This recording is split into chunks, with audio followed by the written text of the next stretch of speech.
আলহামদুলিল্লাহ কাফা ওয়া সালামুন আলা ইবাদিহিল্লাযীনা ইসতাফা আম্মা বাদ আউযু বিল্লাহি মিনাশ শাইতানির রাজীম বিসমিল্লাহির রহমানির রহিম ওয়ালা তাকুলু লিমান ইউকতালু ফি সাবিলিল্লাহি আমওয়াত বাল আহইয়াউম ওয়ালাকিন লা তাশউরুন সাদাকাল্লাহুল আযীম। আল্লাহ রাব্বুল আলামিন বলেছেন যে তোমরা শহীদ দিগকে মৃত বলো না। যারা শহীদ দিনের জন্যে, ইসলামের জন্যে, আল্লাহর হস্তে হকের উপরে, সত্যের উপরে জীবন উৎসর্গ করে, তারা শহীদ শাহাদাত বরণ করে, সেই শহীদ দিগকে তোমরা মৃত বলো। তো মূল জায়গায় ফিরে আসি, যেটা মূল কথা বলতে চাইছি। মুহররমুল হারাম মাস শুরুতে ছিল, এটা শুভ নববর্ষ।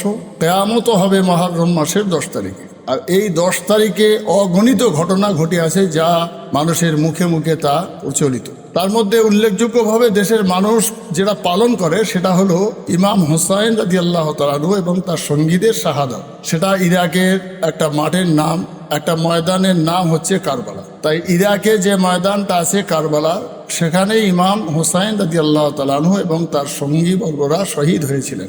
এটাই দেশে প্রচলিত এবং ভুলে ভালে ভরা, ঠিক বেঠিক, লাঠি খেলা, বুকে ছুরি মারা, শিয়ায় খারেজি, শিয়ায় সুন্নি, মুতাজিলা, সুন্নি জামাতের মানুষ সব মিলিয়ে বিভিন্নভাবে মুহররম উদযাপিত হয় এবং 10ই মুহররম বিশেষ করে কারবালা উদযাপিত হয়। তো মূল বিষয় হলো যে 9 তারিখে দিবাগত রাত লাইলাতুল আশুরা, ওই দিনে দোয়া কবুলিয়াতের রাত, ইবাদত বন্দেগীর রাত, নামাজ কালাম রোজা এসমূহ করে মানুষের অনেক নেকি কামানো এবং ইমাম হুসাইন রাদিয়াল্লাহু তাআলা আনহু ও তার সঙ্গীদের রুহানি দোয়া নেওয়া, তাদের উপরে দোয়া বকশিশ করার রাত। পরদিন সকাল হলো 10ই মুহররম। সেই দিনে কারবালার ময়দানে ইমাম হুসাইন রাদিয়াল্লাহু তাআলা আনহু তার সঙ্গীবর্গরা শহীদ হয়েছিলেন এজিদ বাহিনীর কাছে।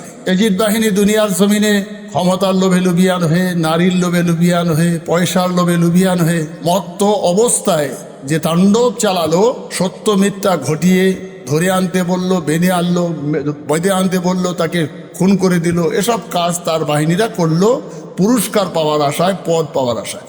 সেই লোকগুলো সেদিনে যারা এই কাজ করেছিল, তারা ইমাম হুসাইন রাদিয়াল্লাহু তাআলা আনহুকে ভালোবেসে হকের উপরে, সত্যের উপরে, নবীজির আদর্শের উপরে বেঁচে থাকবে বলে তারা ভালোবেসে চিঠি করে। সেই চিঠির উপরে আত্মবিশ্বাস রেখে তিনি কুফায় আসেন। কুফা এবং বাসরার মানুষেরা, ইরাকের মানুষেরা, তারা ইমাম হুসাইন রাদিয়াল্লাহু তাআলা আনহুকে ভালোবাসেন, শ্রদ্ধা করেন, তার নেতৃত্বেই তারা চলতে চান।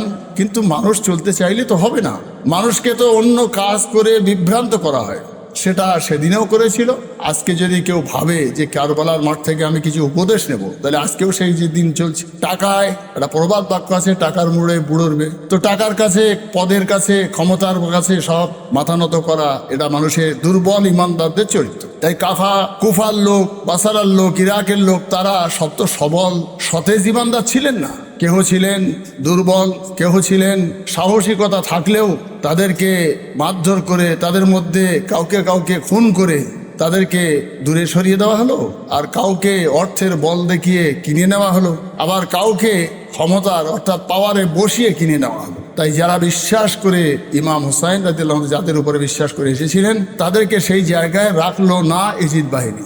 বিভিন্ন টোপ দিয়ে তাদেরকে ইনঅ্যাক্টিভ করে দিল, বসিয়ে দিল। তারা বসে গেল, কেহ বা খুন হলো, কেহ বা বন্দী হলো। ইমাম হুসাইন যেন তার দলবল হারা হয়ে গেলেন। দুর্ভাগ্য, সৈয়দনা ইমাম হুসাইন রাদিয়াল্লাহু তাআলা তার সঙ্গীবর্গরা এজিদ বাহিনীর কাছে পরাস্ত হলেন এবং দুনিয়ার জমিনে যেন তারা হেরে গেলেন। এটা মানুষের চোখে। তাই হুজুরকে শহীদ করে দেওয়া হলো। তার মুন্ডুটা কেটে কুফার গভর্নর এজিদের সালাহ, একটা অবৈধ তথা জারজ সন্তান, সে তখন সেই ওবায়দুল্লাহর রাজদরবারে এটা পাঠালো। ওবায়দুল্লাহ সেই মাথা নিয়ে অনেক বেয়াদবি করতে লাগলো। রাসূল করিম সাল্লাল্লাহু আলাইহি ওয়াসাল্লামের একজন খাদেম সৈয়দনা আমর ইবনে আস রাদিয়াল্লাহু তাআলা আনহু, 92 বছর বয়স, ও পরহেজগার আল্লাহওয়ালা মানুষ, 10 বছর রাসূলুল্লাহ দরবারে খাদেম ছিলেন। সেই প্রবীণ সাহাবী গিয়ে হাতে পায়ে পড়লেন যে মাথাটা দে, বেয়াদবি করিস না। রসুলের নাতি, এর মুখে রসুল চুমু দিতেন, এর ঘাড়ে চুমু দিতেন। আমি নিজে দেখেছি রসুলুল্লাহর কাঁধে উঠে ঘোড়া তৈরি করে রসুলের কান মুলে দিতেন, পাছায় ছড়ি দিয়ে মারতেন। সেই হোসেনের লাশলের বেয়াদবি করিস না, কিয়ামতের দিনে রসুলের সামনে তুই মুখ দেখাতে পারবি না। ওবায়দুল্লাহ তিরস্কার করে তাড়িয়ে দেওয়ার পরে হযরত সৈয়দনা আমর ইবনে আস রাদিয়াল্লাহু তাআলা আনহু দামেশকে গিয়ে এজিদের কাছে ভিক্ষা চাইল যে ইমাম হোসেনকে আমার কাছে তুলে দাও, আমি দাফন কোপন করে দিই। আমি বড় কষ্ট পাচ্ছি হোসেন রাদিয়াল্লাহু তাআলার সঙ্গে তোমাদের এই বাহিনীদের, তোমার শালার বেয়াদবি তাণ্ডব। কিন্তু সেই লাশ দেওয়া তো দূরের কথা, সেই দেহ মোবারকটা দেওয়া তো দূরের কথা। এজি তখন মত্ত অবস্থায় সৈয়দেনা আমর ইবনে আস রাদিয়াল্লাহু তাআলাকে লাথি মারলো, এবং সেই লাথি মারার পরে হযরত সৈয়দেনা আমর ইবনে আস সেই সিঁড়ি দিয়ে পড়তে পড়তে পড়তে ক্ষত বিক্ষত হলো। কয়েকদিন পরে তিনি শাহাদাত বরণ করলেন, ইন্তেকাল করলেন। এটা ছিল কারবালার মূল ঘটনা।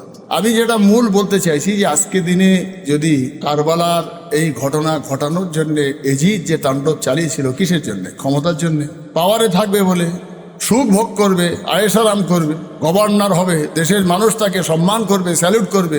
একদিন হয়তো এমনও হতে পারে ফেরাউনের মতো সে খোদাই দাবি করবে। কিন্তু আল্লাহ তো বিরাট একটা কঠিন পরীক্ষার জায়গা। তাই সৈয়দেনা ইমাম হুসাইন রাদিয়াল্লাহু তাআলা আনহু এবং তার ভক্ত মুরিদদের ভক্তদেরকে শহীদ করে দিয়ে লাভ হলো না।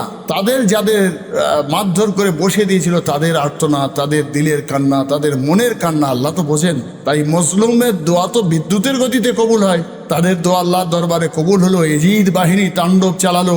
সব শেষ করার পরে এজিদ চলে গেল তার সেই অবৈধ নোংরা মহিলা, যাকে বিয়ে করবার জন্য পাগল ওবায়দুল্লাহর বোন, তার কথা অনুযায়ী কাবার গেলাফ জ্বালাতে গেল। জ্বালালো কাবার গেলাফ সমস্ত মানুষের জনসমাজ। জ্বালাবার পরে ও যখন সেখানে উৎসব করছে কাবা শরীফের সামনে, খবর গেল যে তোমার বড় ছেলেটার পেটের যন্ত্রণা হতে হতে গাল দিয়ে রক্ত উঠে মারা গেছে। আগের পক্ষের বড় ছেলে যখন মারা গেল, এজিদের মাথাটা ঘুরে গেল। ও তখন ঘোড়ার পিঠ থেকে সেন্সলেস অবস্থায় পড়ে গেল। আল্লাহর কি খেলা! যে ঘোড়ার উপরে সওয়ার হয়ে গিয়েছিল সেই ঘোড়াই ওকে তল করে করে মেরে ফেললো। বাড়ি আসার সময় আর আল্লাহ তা দিল না।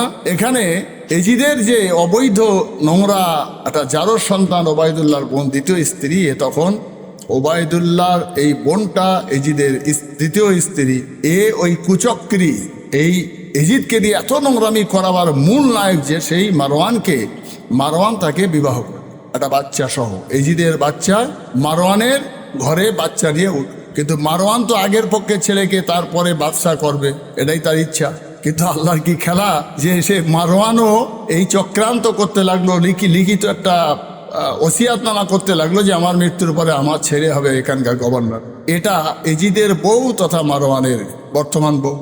বুঝতে পেরে মারওয়ানকে বালিশ চাপা দিয়ে মেরে ফেলল। আল্লাহ তাআলার কুদরত, অত ইজ্জু মান তাশা ওয়া তুযিল্লু মান তাশা বিয়াদিকাল খায়র।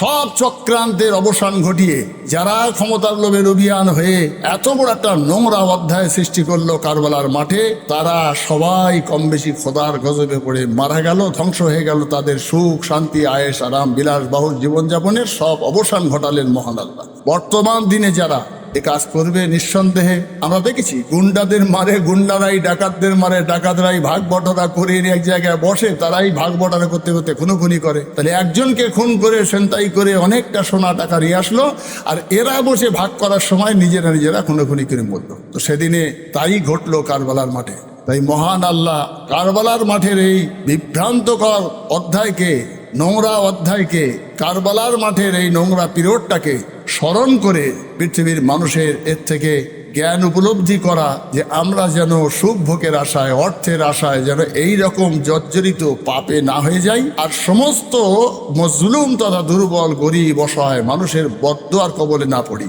কেন তাদের হৃদয়ের কান্না, তাদের আর্তনা, তাদের অভিশাপ, তাদের যে বেদনা, সেটা কেউ না শুনলেও আল্লাহ শুনে, আর আল্লাহ সেই হিসাবে গজব পাঠিয়ে তাদেরকে ধ্বংস করে দেয়। আল্লাহ যেন আমাদের কারবালার দিনের ঘটনাকে লক্ষ্য করে ইমাম হুসাইন রাদিয়াল্লাহু তাআলার সঙ্গীবর্গ হওয়ার আর এই হকের পক্ষে থাকার, না হকের পক্ষে না গিয়ে এজিদ বাহিনীর উপরে অভিশাপ এবং বদদোয়া রেখে ইমাম হুসাইন এবং তার সঙ্গীবর্গদের রুহানি নেক দোয়া আল্লাহ আমাদের সবার নসিব করুক। ওমা তৌফিকি ইল্লা বিল্লাহ।